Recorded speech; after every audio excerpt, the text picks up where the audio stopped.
The sun was hot over the small village of Umueze. Dust rose with every step Austin took, his feet bare, his heart heavy. He was only 23, but life had already dealt him too many blows. He had grown up with nothing but his mother and her faith. His father had died when he was still a child, leaving behind a small piece of land and a house made of red clay. His mother used to say, "Austin, life is hard, but God is good. Never stop believing." But now she was gone. Her death had broken something inside him. He buried her with his own hands, tears mixing with the dry soil. When he looked up, the sky seemed silent, empty, like even God had turned away.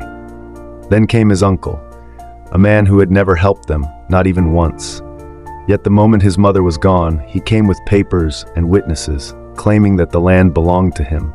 Austin fought, he shouted, he begged, but what could a poor orphan fight with? The villagers turned their faces away. By the time the week ended, he had nothing left. So he left Umueze. He walked for days, sleeping by the roadside, begging for water, searching for work. He did small jobs, fetching water, cutting grass, washing clothes. Some people paid him, some promised and never did, and some chased him away like a stray dog. Every night, he looked up at the stars and whispered, "God, if you're real, why do you hate me so much?" But the sky never answered. One day, tired and hungry, he decided to go to the city. Maybe there, things will change, he told himself. The city was louder, brighter, and crueler. He tried to find work, but no one wanted to hire a boy from the village with torn clothes and tired eyes. He begged, cleaned gutters, carried loads, anything to eat. But hunger was stronger than pride, and after weeks of nothing, he began to steal, small things at first. Bread, a bottle of water, a few naira from a table. Until one day he was caught. They said he had stolen a phone from a rich man's car. He tried to explain, but no one listened. He was beaten, dragged to the station, and thrown behind bars. That was the day Austin gave up. He sat on the cold floor of the prison, staring at the wall. "So this is my life," he muttered. "Born poor, died poor, and God watched." The prison was not a building, it was a feeling. It was the smell of sweat, fear, and hopelessness. It was the sound of men coughing and moaning in the dark. They threw him into a cell so crowded there was no space to lie down.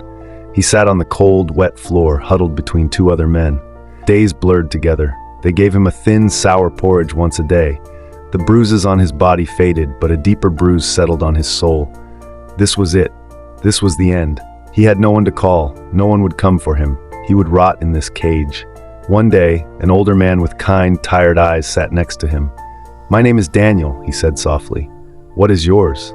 Austin did not answer. He stared at the wall. "Do not lose hope, son," Daniel said. "God has a plan, even here."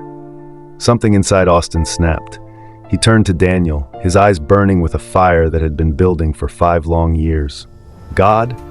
Austin's voice was a raw, broken thing. "What God? Where was your God when my mother was coughing her life out? Where was he when my uncle stole my home? Where was he when I was hungry and everyone kicked me like a dog?" Daniel tried to speak. "My son, we must have faith." "Faith," Austin shouted, and the other prisoners grew quiet, listening.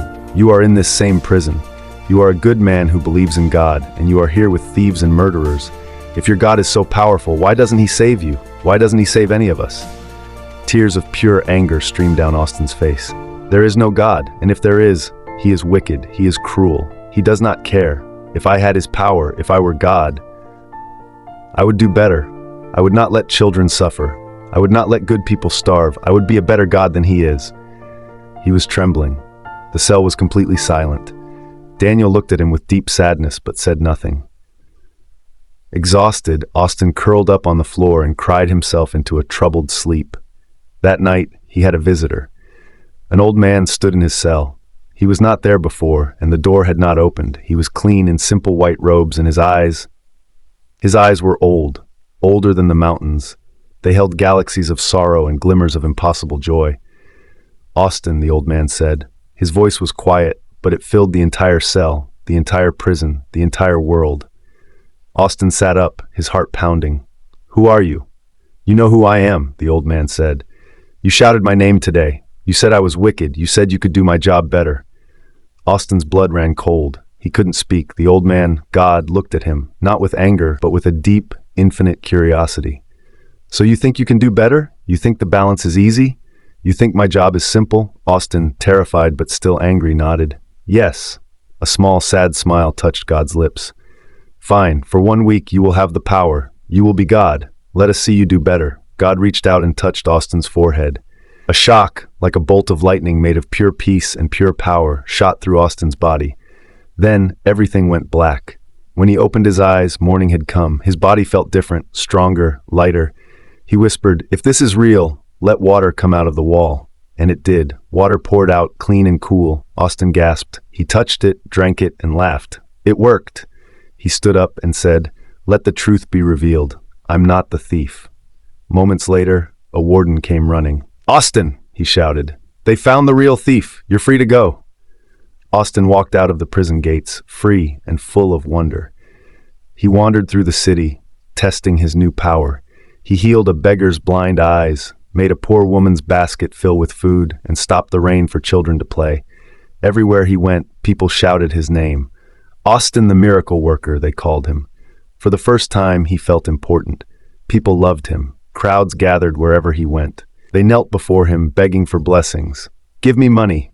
Make my husband come back. Let me pass my exam. Let my enemies die." And Austin, soft-hearted, eager to help, granted everything. Money fell like rain. Crops sprouted overnight. The sick danced in the streets. For a while, it looked like paradise. But soon the city began to change. The man who became rich overnight refused to pay his workers. The healed woman started cheating on her husband. Those who didn't get what they wanted began to hate those who did. Jealousy crept in like smoke. Two brothers who once loved each other fought because Austin gave one a car and the other only a bicycle. Neighbors burned each other's houses out of envy. The streets grew loud with arguments and cries for more blessings. "Why him and not me?" they shouted. "Austin has forgotten us. He gave others what we deserved." When Austin tried to calm them, they refused to listen. They started fighting, first with words, then with sticks and stones. One night, a group of angry men stormed the market. They looted shops, claiming Austin made some people rich and left us poor. Police tried to stop them, but the crowd had grown too wild. Fires began to burn across the city. Smoke filled the sky. Austin stood at a rooftop, watching the chaos spread like a disease. His hands trembled. "This can't be happening," he whispered. "I was only trying to help." But even as he spoke, the sound of gunshots echoed through the streets. Cars crashed, people screamed, buildings burned. And then in the middle of all that noise, a small voice pierced through. It was the voice of a little girl, the same girl he had healed days ago when she couldn't walk. "Help! Somebody help me!" she cried. He looked down and saw her trapped under a fallen wall, flames closing in around her. He jumped down and ran toward her, pushing through smoke and dust. "Hold on," he shouted. But before he could reach her, a gas explosion ripped through the air. The blast threw him backwards. When the dust cleared, the girl was gone. He fell to his knees, his hands shaking. All around him were people crying, fighting, dying, victims of the same miracles he had given. He looked up at the burning sky. "No, I didn't mean for this." Tears rolled down his cheeks. "Please," he whispered, "take it back. I don't want this anymore." A familiar voice answered, "You said you could do better." The old man stood before him again, his eyes filled with sadness. "You gave power without wisdom. You showed mercy without judgment. You loved without seeing the cost." Austin bowed his head. "I thought I could fix everything." "Now you understand," the old man said softly. "Being God is not about power, it's about purpose." And with that, the world faded again. Austin opened his eyes and found himself back in prison. The air was still, the light dim. Everything was as it was before. He sat there for a long time, silent. Then he looked up through the small window, whispering, "I'm sorry." Daniel, sitting a few feet away, smiled at him. "You finally met him, didn't you?" Austin nodded slowly. "Yes, and I learned something." "What's that?" "That God is not cruel. He just sees what we can't." Daniel smiled again. "Now you understand what faith means." When Austin was finally released months later, he didn't rush to chase miracles. He started working in a small repair shop, helping others quietly. He never told anyone what he experienced, but each time he saw someone suffering, he whispered a small prayer instead of wishing for power. Because now, he understood something deep. Sometimes what we call pain is just part of a plan we don't yet understand. Moral: if you think God is silent, remember, even silence is part of his plan. Power is easy, but wisdom, love, and balance are what make him God.